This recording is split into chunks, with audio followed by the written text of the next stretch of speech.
Hello दोस्तों, नमस्कार। कैसे हैं आप सभी लोग? आई होप कि आप अच्छे होंगे, स्वस्थ होंगे। दोस्तों, आज मैं आपके लिए हिंदी में समाज से संबंधित एमसीक्यू क्वेश्चन लेके आई हूँ, जो कि बार बार परीक्षाओं में पूछे जाते हैं। दोस्तों, मैं ये क्वेश्चन लेके आई हूँ, आप इसके आंसर अपने आप क्लिक करके देखना आपके कितने सही हो रहे हैं। तो हम बिना देरी किए हम क्या है फर्स्ट क्वेश्चन की ओर चलते हैं। इसमें देखा निडर समास का उदाहरण है। भी निडर में कौन सा समास आएगा? ये किस समास का उदाहरण? द्विगु समास का, तत्पुरुष समास का, अव्ययीभाव समास का, या इनमें से कोई नहीं? तो इसमें दोस्तों हमारा राइट आंसर दोस्तों क्या हो जाएगा? अव्ययीभाव समास का एग्जाम्पल है। अब हमें कैसे पता चला सर भी मैम ये अव्ययीभाव समास होता है क्या? हमें तो ये नहीं पता। अव्ययीभाव समास क्या होता है? जिस समास में पहला पद प्रधान हो, जिस समास का पहला पद क्या है? प्रधान हो, और साथ में ही क्या है? पहला पद अवयवी होना चाहिए। क्या होना चाहिए? अवयवी हो।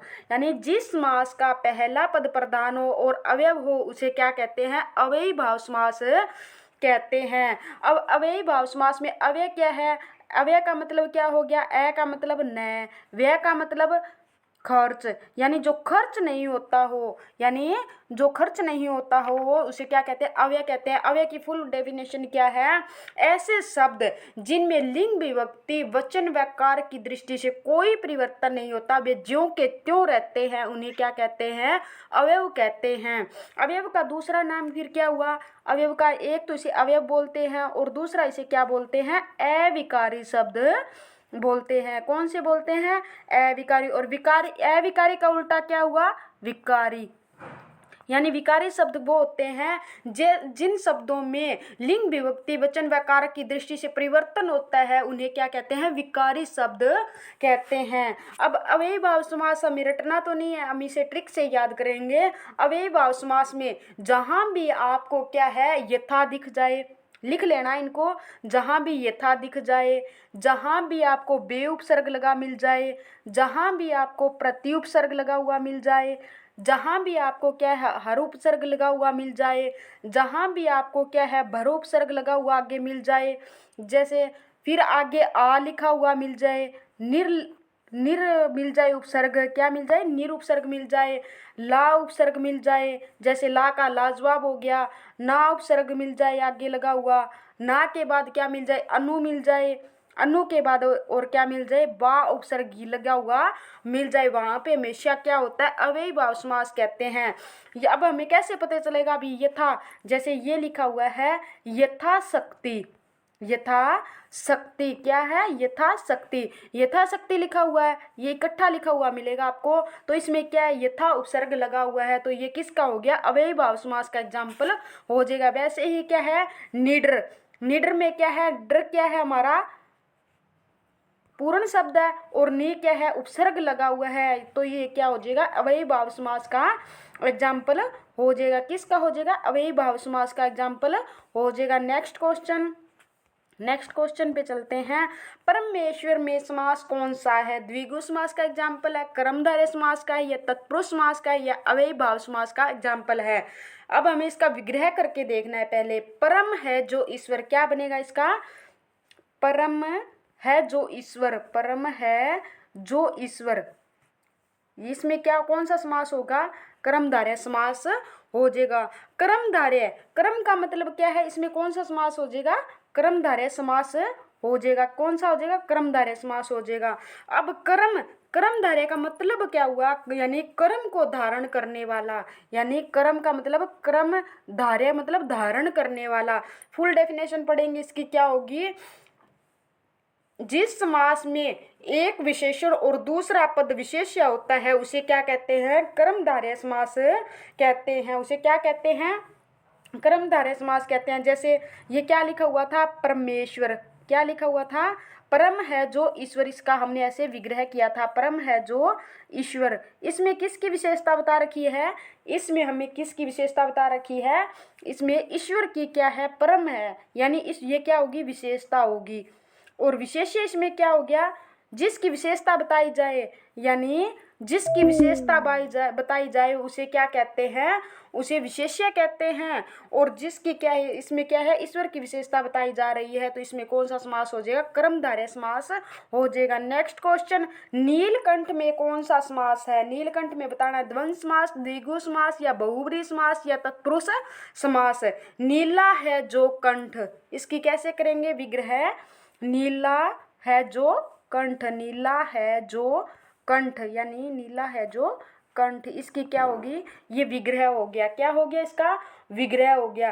किसका होता है नीलाकंठ, किसका होता है, भगवान शिव का, जिनका यानी नीला है जो कंठ, इसका ये किसका हो गया, इसमें बहुब्रीहि समास हो गया। क्या हो गया, बहुब्रीहि समास।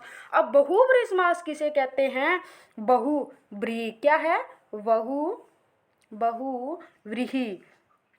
इसको काट के देखो, बहु का मतलब बहुत, बहु का मतलब क्या हो गया, बहुत हो गया। और व्रीहि का मतलब क्या हो गया दोस्तों, धान। व्रीहि का मतलब क्या होता है, धान, यानी बहुत धान है जिसके पास, किसके पास होता है, किसान के पास होता है। तो इसमें क्या, ना तो इसमें बहुत प्रधान है और न ही इसमें क्या है, धान प्रधान है। इसमें प्रधान क्या है, किसान के पास है। तो किसान, जिस मास में पहला पद प्रधान भी नहीं होता और न ही दूसरा पद प्रधान होता है, कोई अन्य ही पद प्रधान होता है, उसे क्या कहते हैं, बहुव्रीहि समास कहते हैं। यानी सिंपल ऐसे समझे, जिसमें न तो पहला पद प्रधान न दूसरा और इसमें तीसरा पद प्रधान, उसे बहुव्रीहि समास कहते हैं। तो इसका हमारा राइट आंसर दोस्तों क्या हो जाएगा, क्या हो जाएगा, बहुव्रीहि समास का एग्जाम्पल हो जाएगा। नेक्स्ट क्वेश्चन, देश विदेश डैश समास का एग्जाम्पल है, यानी उदाहरण है, द्वंद्व समास का, तत्पुरुष समास का, द्विगु समास का या बहुव्रीहि समास का। तो इसका हमारा राइट आंसर दोस्तों क्या हो जाएगा, द्वंद्व समास का एग्जाम्पल है। अब द्वंद्व समास किसे कहते हैं, द्वंद्व समास जिसे कहते हैं जिसमें क्या है, दोनों पद प्रधान होते हैं। इसमें क्या है, देश भी प्रधान है और विदेश भी प्रधान है। तो देश और विदेश से हमारा राइट आंसर दोस्तों क्या हो जाएगा, द्वंद्व समास हो जाएगा। नेक्स्ट क्वेश्चन, गौशाला में कौन सा समास है। गौशाला, इसका हमें विग्रह करके देखना है। पहले क्या करना है, इसका विग्रह करना है। यानी इसका विग्रह क्या होगा, गौओं के लिए शाला, किसके लिए, गौओं के लिए शाला, गौओं के लिए शाला। तो इसका हमारा राइट आंसर दोस्तों के लिए, ये क्या है, तत्पुरुष यानी संप्रदान तत्पुरुष समास का एग्जाम्पल है, लेकिन इसमें संप्रदान ऑप्शन में नहीं दे रखा है। तो इसका हमारा राइट आंसर दोस्तों क्या हो जाएगा, तत्पुरुष समास का एग्जाम्पल हो जाएगा। ए इसका राइट आंसर। नेक्स्ट क्वेश्चन, जोड़ कर लिखिए, ये बताना है भी अव्ययीभाव समास का एग्जाम्पल कौन सा है, अलग अलग दिए हुए हैं। तो मैंने आपको अभी बताया था, जिसमें यथा लगा हुआ मिल जाए तो अव्ययीभाव समास का कौन सा हो जाएगा, पहले का तीसरा हो जाएगा। क्या हो जाएगा, पहले का तीसरा हो जाएगा। फिर तत्पुरुष समास, तत्पुरुष समास के बाद द्वंद्व समास, किसमें अभी बताया था, जिसमें दोनों पद प्रधान होते हैं, वो क्या होते हैं, द्वंद्व समास का एग्जाम्पल होता है। फिर इसके बाद दोस्तों क्या हो जाएगा हमारा, मन से माना, इसमें क्या है, मन माना, मन से माना हुआ, इसमें क्या है, से विभक्ति लगी हुई है। तो ये क्या हो जाएगा, तत्पुरुष समास का एग्जाम्पल हो जाएगा। बहुव्रीहि समास का, सिर कटा, सिर है जिसका कटा हुआ, ये ऐसे होगा। तो इसका पहले का क्या हो जाएगा, तीसरा, दूसरे का क्या हो जाएगा, पहला, और तीसरे का दोस्तों क्या हो जाएगा, चौथा, और डी का क्या हो जाएगा, दूसरा। तो ये किस ऑप्शन में दिए हुए हैं, ये हमारे दिए हुए हैं, पहले का तीसरा, दूसरे का पहला, तीसरे का चौथा और चौथे का क्या है, दूसरा। तो इसका हमारा राइट आंसर दोस्तों क्या हो जाएगा, डी इसका राइट आंसर हो जाएगा। नेक्स्ट क्वेश्चन, निम्न में से कौन सा अव्ययीभाव समास है, कनक जैसी लता, कनक लता, इसमें विग्रह भी करके दिए हुए हैं। ये देखो दोस्तों, त्रिवेणी यानी कनक लता का क्या बनता है, कनक जैसी लता। तो इसका फिर त्रिवेणी यानी तीन वेणियों का समूह, जीवन पर्यंत या उपयुक्त में से कोई नहीं। तो इसका हमारा राइट आंसर दोस्तों क्या हो जाएगा, अव्ययीभाव समास का एग्जाम्पल है जीवन पर्यंत, इसका हमारा सी राइट आंसर हो जाएगा। नेक्स्ट क्वेश्चन, घन जैसा श्याम, यानी विग्रह करके हुए भी दे दिया इसने, घन श्याम यानी घन श्याम, घन जैसा श्याम में कौन सा समास होगा। घन जैसा श्याम दोस्तों किसको कहते हैं, श्री कृष्ण को बोलते हैं। किसको बोलते हैं, श्री कृष्ण को बोलते हैं। तो इसमें न तो घन प्रधान न श्याम प्रधान, इसमें क्या हो गया, तीसरा पद प्रधान हो गया। तो ये हमारा बहुब्रीहि समास का एग्जाम्पल हो जाएगा। नेक्स्ट क्वेश्चन, राजा की सभा, किसकी सभा, राजा की सभा यानी राजसभा, यह कौन सा समास है, बहुब्रीहि समास का है या अव्ययीभाव समास का एग्जाम्पल है या तत्पुरुष समास का एग्जाम्पल है या द्वंद्व समास का एग्जाम्पल है। तो इसका हमारा राइट आंसर दोस्तों क्या हो जाएगा, राजा की सभा, यानी इसमें क्या है कि उपसर्ग यानी वो विभक्ति लगी हुई है। तो ये किसका हो जाएगा, तत्पुरुष समास का एग्जाम्पल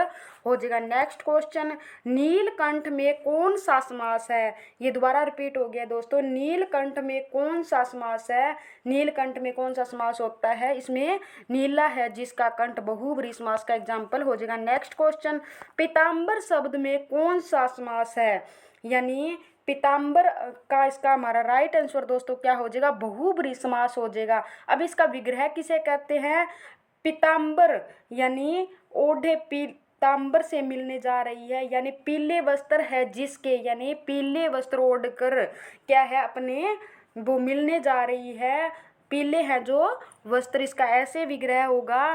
तो इसका क्या हो जाएगा, बहुब्रीहि समास एग्जाम्पल हो जाएगा। नेक्स्ट क्वेश्चन, समस्त पद और समास के नाम का सही मिलान कीजिए, हमें मिलान करना है दोस्तों, किस में कौन सा हो जाएगा, यानी वाग्दत्ता, धर्माधर्म, सप्ताह, कमल नयन। तो इसका हमारा इसके अंदर दे रखे हैं, अभी कौन से होंगे, ऑप्शन नीचे दे रखे हैं, इसका हमें पहले मिलान करना है। वाग्दत्ता, वाणी को देने वाला, इसका विग्रह कैसे करेंगे, वाणी को देने वाला। तो इसका क्या, कौन देने वाला, वाणी को क्या इसमें विभक्ति लगी हुई है, तो क्या हो जाएगा, तत्पुरुष समास का एग्जाम्पल हो जाएगा। फिर धर्माधर्म, क्या हो जाएगा, धर्माधर्म, धर्माधर्म, धर्माधर्म, धर्म और अधर्म, किसका हो गया, ये हो गया द्वंद्व समास का एग्जाम्पल हो गया। फिर सप्ताह यानी 7 दिनों का समूह, क्या हो गया, द्विगु समास। कमल नयन, कमल के समान आंखों वाली, तो इसका क्या हो जाएगा, यानी इसका हो गया ए। तो पहले का हमारा दोस्तों क्या बन रहा है, पहले का हमारा बन रहा है तत्पुरुष समास, और दूसरे का हमारा क्या बन रहा है, बी, और तीसरे का कौन सा बन रहा है, डी, और चौथे का हमारा कौन सा बन रहा है, ए। ये देखते हैं दोस्तों किस ऑप्शन में दिए हुए हैं, यानी पहले का सी, पहले का क्या है, सी इसमें दिए हुए हैं, पहले का सी, ये तो दोनों ही कैंसिल हो गए, पहले का सी, फिर दूसरे का क्या है, बी, दूसरे का बी आना चाहिए, लेकिन इसमें क्या है, डी दे रखा है। तो इसका हमारा राइट आंसर दोस्तों क्या हो जाएगा, बी इसका राइट आंसर। नेक्स्ट क्वेश्चन, प्रतिदिन में कौन सा समास है, प्रतिदिन का मैंने बताया था, जहाँ भी प्रति, ला, बे उपसर्ग लगे हुए, तो कौन सा अव्ययीभाव समास होता है, सी इसका राइट आंसर हो जाएगा। नेक्स्ट क्वेश्चन, थाली शब्द का बहुवचन रूप है, थाली का बहुवचन में लिखना है, कैसे लिखते हैं,